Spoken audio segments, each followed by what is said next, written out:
If you're the person who knows the least in the room, that's a good place to be because you're going to learn the most of anybody in the room. But you have to fight your way into those kind of circles and be able to provide enough value where people want you there. Hello everyone, we are Greg and Jackie Francis, and welcome to High Performance Parenting, where our passionate goal is to encourage you to raise champion children in a crazy world. Every week we will bring you multiple episodes from our extensive experience of raising our six happy, healthy, successful, godly kids who are confidently equipped to win big in life. We deeply believe that any parent who is provided with the right knowledge and continual support can raise amazing kids. And when they do, all of our futures get better. If raising up future generations of absolute champions matters to you as much as it does to us, here's how you can contribute. Like and share this podcast with everyone you know. And together, let's embrace this journey of raising champion kids in a crazy world. Hey guys, welcome back. Excited to be here with you today. Podcast episode number 12. Here we are. How's it going today, babe? Here we are. We are in our new studio here in Boise, Idaho. Not Boise, Boise, Idaho.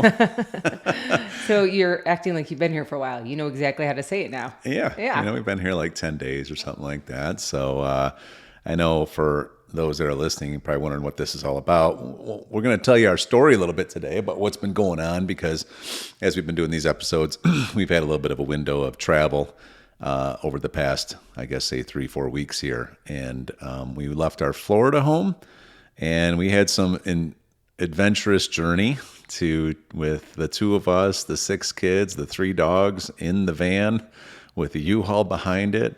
Total of 64 hours in the car between Florida to Wisconsin, Wisconsin to Michigan, back to Wisconsin, Wisconsin to Mount Rushmore, across the plains and the mountains to Boise, which is our new second home. Yeah, it's kind of neat. I'm excited to actually chat with everybody today because this has been, a journey in the making for us. We've been really trying to figure out a lot of different things that are going to work for us and our future and our kids, but it's really exciting. Yeah, and with respect, nerve-wracking at the same time. With respect to our philosophy of even doing this podcast, we have such a desire to have our children, when they have kids, be able to go back and listen to some of these and get a peek into our lives when they were kids. And some of this stuff they'll remember and some of it they won't. It's kind of crazy to think about how Hunter's 4, and she'll listen to this one day and she'll hear some of our adventures and she won't really remember it because she was so young, but we'll be able to help her actually experience it through this. Yes, neat. So. Well, let's start at the beginning then. Let's tell them how this whole journey began. It started way back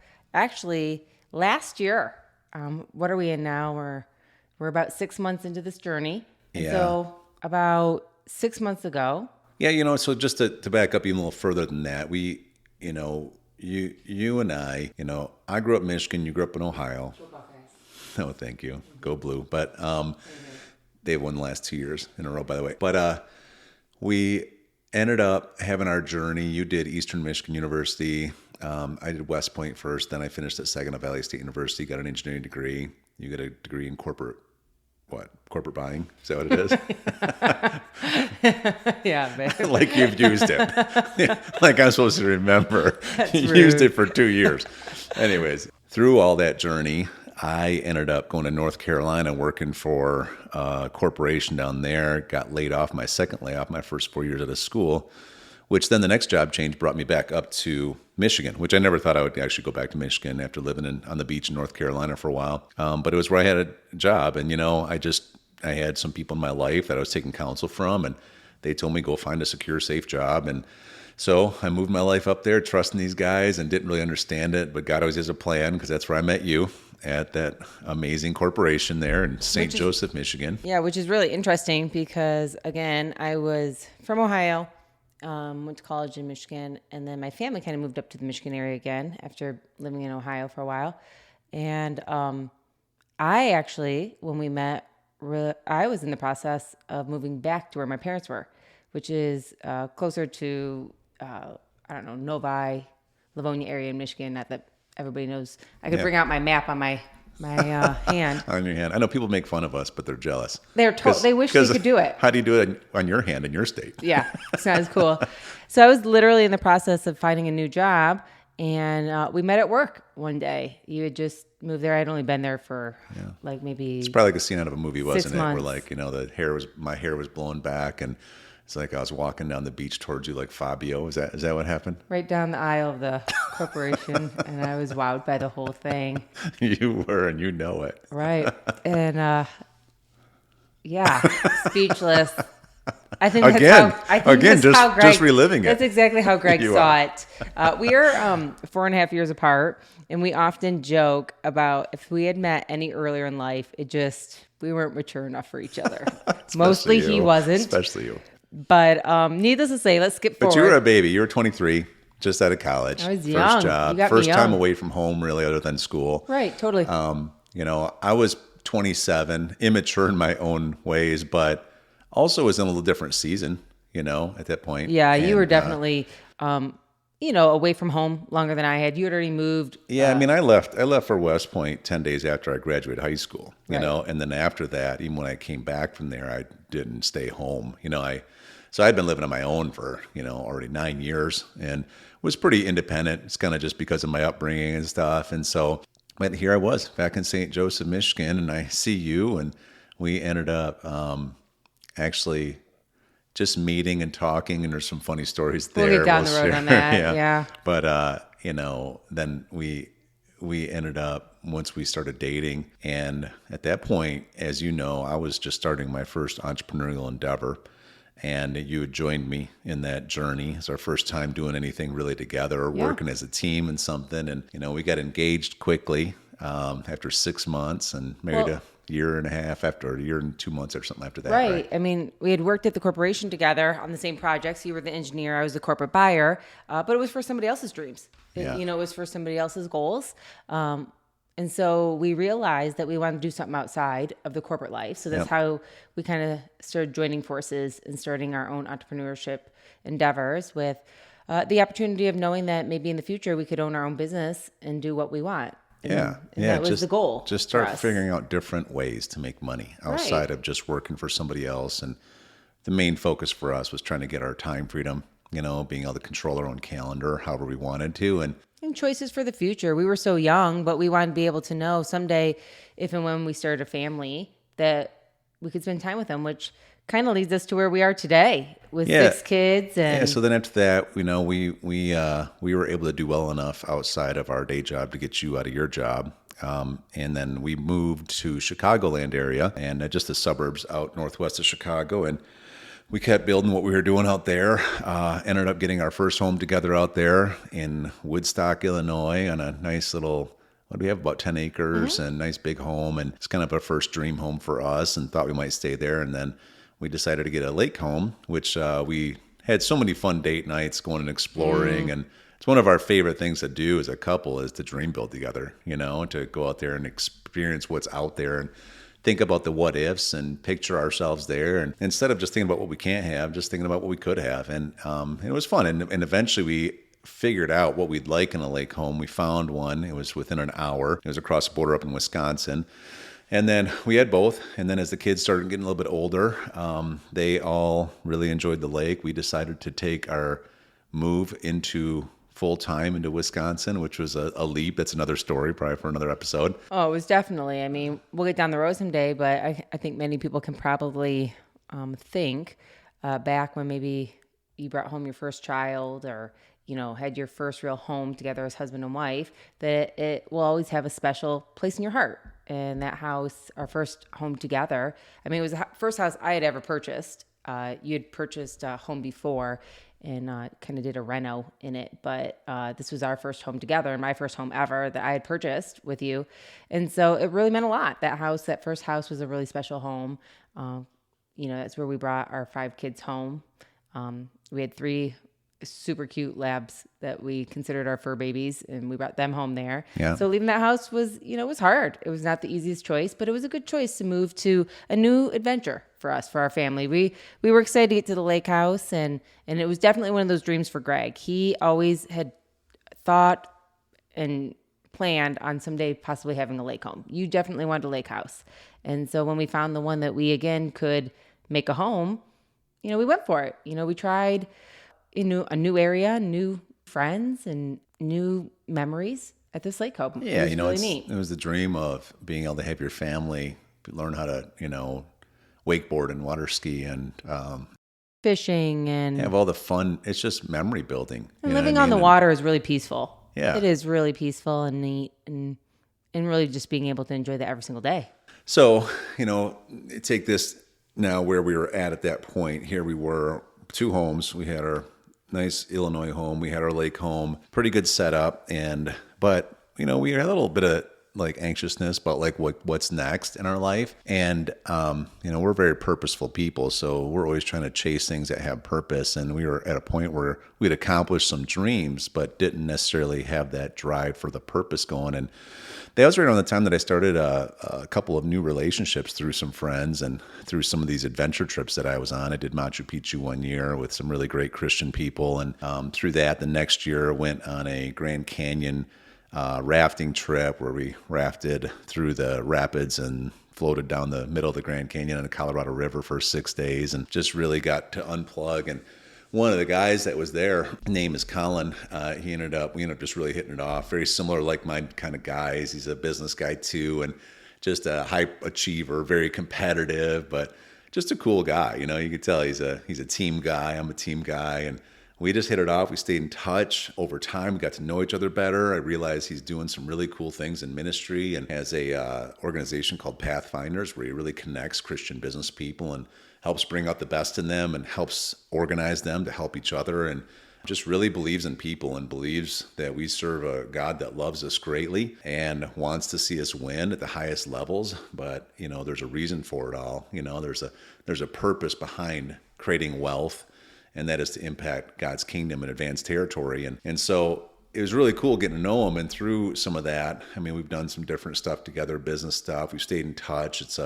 We just really had a pretty unique relationship. And one of the things when we started getting out there around their atmosphere of their church, which is called the Awaken Church over in San Diego, it was really attractive. And we're like, wow, we know the power just because of our experiences. We know the power of surrounding yourself with good people. You surround yourself with people, you hear the statements like, if you're the brokest person in the room, that's the best place to be because you're only going to go up from there.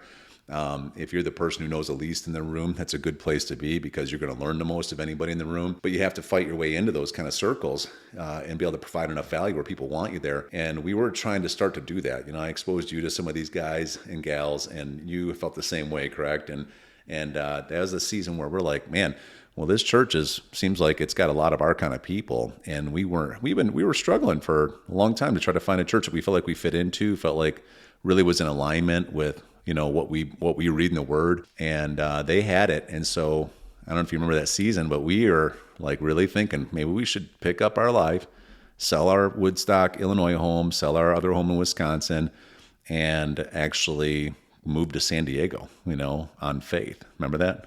Yeah, it was a unique time. Our kids were really young at the time. We had 5 kids, 4 and under at that point. And so to think about moving there, it was definitely a leap of faith, but God's timing is perfect. It wasn't the right timing for us, even as much as we tried to push to maybe associate more and to develop those relationships and just be a part of what we believed was such an impactful community. The timing wasn't working for us, and we worked really hard to make that happen. It didn't work out. And so, we kind of went into a period where we knew it was just time for us to kind of sow into our own family and into ourselves, keep those relationships going. I want to share the God story part of this because I think it matters. And, I remember, and you can tell your perspective. I just remember from my perspective, here we are, we're like, we're ready to go do this. And to the point where we put both of our homes up for sale. We are pretty much giving them away, I felt like, and we weren't getting any movement on it at all. And it was really challenging to me because I'm thinking, man, this must be a God move if we're feeling led to go out there. And I had a chance to go out to San Diego one time. I think I went out there for a golf trip with Colin, and I met his pastor, which is the main pastor of Awaken, who's Jurgen Matthesius. And great guy, real leader. And I got introduced to him, and I asked him a quick question because his story, he had come from Australia, planted over in San Diego, and just really on faith, really felt God led him to do that. And I asked him, I said, so what advice do you have for someone who's planning to uproot and come over here and to really be able to create success? Because you've obviously have fruit in the tree, and what you've been doing has really been working and it's thriving, and we would like to have the same kind of results in our life. And I'll never forget, he pulled me to the side and he asked me, asked me a question that never left me. He said, let me ask you this. He said, do you really believe that God has told you to come here? Do you really feel that he's told you to come here? And I'm just kind of like, no, I don't know, but I want to. I think my wife wants to. Isn't that enough? And he said, you might want to get in prayer, because if God really wants you to come here, it's going to succeed. It's going to work out. It's going to happen. Okay. And I remember for me personally, I took that to heart and I went back and got pretty prayerful about it. And for me, I really felt like from a lot of prayer that God was kind of pushing me to be like, you guys should move to your lake house. And I don't know that that's how you felt. I don't know if that's really what came up for you, but I remember feeling it. I remember feeling pretty strong about it. You and I have had these situations in the past where you get a really strong feeling. I may not fully agree with it, but you can't let go of it. Same kind of thing with me. And then we walk it out, right? And so that's what we did. We ended up selling our Woodstock home, moving to the lake house full time, which was a leap of faith back then because we didn't know anybody there. And we're moving to a town that we don't know anybody. It was just a second home for us. We weren't really there. But I will tell you, like you were starting to say, that was a really good season for us. That was basically the last 6-7 years, I guess, something like that. And it was good. We needed some healing in our family. We needed some health in our family. We needed some closeness. We needed to focus. I was so busy going 100 miles an hour prior to that. And of course, obviously created problems between us and everything. And we were healing from all of that. And it really just gave us this chance just to be a young family that's just kind of growing together. And we were a little bit isolated, but we had a season where we probably needed it looking back now. And so that's where we were, living in Wisconsin. Then, of course, we've always had a dream of owning a home in the winters to escape the winter somewhere warm, whatever that was going to be. And we thought about renting places and stuff, and we used to do that a little bit for trips here and there. But the reality is our family's so big, and with all of our stuff and plus our dogs, it's hard to just rent something for very long. And we kind of had like our stuff being our stuff. And so we really got this idea of, all right, how about South Florida? We were a little nervous about alligators at first, almost to the point where it kept us away from it. Then we convinced ourselves that it wasn't a big deal. And now that we ended up buying or building a house down there. And this is our second, we've been there, 2 years now? 2 winters. Yeah, 2 winters now. And sure enough, it's been an absolute blessing. We actually really love that place. In fact, it's our full-time address now. We spend, 6 months of our life down there per year. And the lake house is our second home. So now what was going on was here we are, at least in my mind, we're thinking, I kind of have a dream life here when it comes to how we live. I have a lake house of my dreams. I get to play with the kids every single day. It is literally like special to me. You know how much I love that lake house. Like it's summers there, which are perfect weather in Wisconsin, falls, which are better. That's football season and just a, sweatshirt and blue jeans kind of weather. And we'd stay all the way through Christmas and celebrate because we also convinced Jackie's parents once they retired to move on the same lake as us. So that was also another really cool thing about it. And then we'd just get up come January and we go down to Florida and it was like summer and fall all over again, pretty much all through January through May. And that's been our last 2 years of life, right? Yes. I was waiting. Are you daydreaming or what? No. Sorry, I woke you up. You were on like a novel and I didn't want to interrupt it. And so I kind of was like, oh, okay, I'll just sit and listen to this story. But yes, that's exactly how it's gone. And it's neat to think that, so many choices that we made early on had provided us the opportunity to do that with our kids and to have those fun memories. And I'm super thankful that, we did take that time to slow down for a minute, enjoy. It was a small lake house town, very small, very quaint, and it was very peaceful. And so that was a really neat season to be able to be there. But one thing that we were missing is that there was nothing to look forward to as far as us moving to the next level there. Yeah, there was no advancement opportunity, really. There was no chance for us to really go and advance not only for ourselves, but for our kids. And the longer we were there, the more comfortable we got. And the more comfortable we got, the less we wanted to go out there and really expand God's kingdom. Yeah. And we started really questioning, maybe we're not supposed to be part of a community that we really relate to. Maybe we're supposed to be on our own. Maybe we just need to teach our kids on our own, and there's not really another community that can have our back to help us. Or maybe there's not that many great communities out there for us to be a part of, or maybe we're not meant to be part of one. Maybe we're not those type of people. And we started questioning ourselves like that to the point of almost believing it. But then, every couple of months it would flare up that we just wanted more out of life. We wanted to do more for his kingdom. We wanted to do more for our kids. We wanted to do more for ourselves. We really wanted to seek out people that we could grow and change with and that could challenge us in a way that would only glorify God. And so our hearts were always constantly in a battle for that and not really at peace for it. And so when we got to the point where we kind of knew that it was time, God opened a big door for us. Yeah. And we'll talk about it in the next episode. All right. Okay, let's do it. Hey everyone, thanks for listening and thanks for your love and support. We hope that today's episode added tremendous value to you and your family. It would mean so much to us if you would partner with us on our mission of helping parents around the globe raise champion children in this crazy world. To do so, simply take a moment to like and share this podcast with everyone in your network. And we have great news. You get more of us. You can expect new episodes every Monday, Wednesday, and Friday morning. So be sure to consistently tune in with us and enjoy our show. See you next time.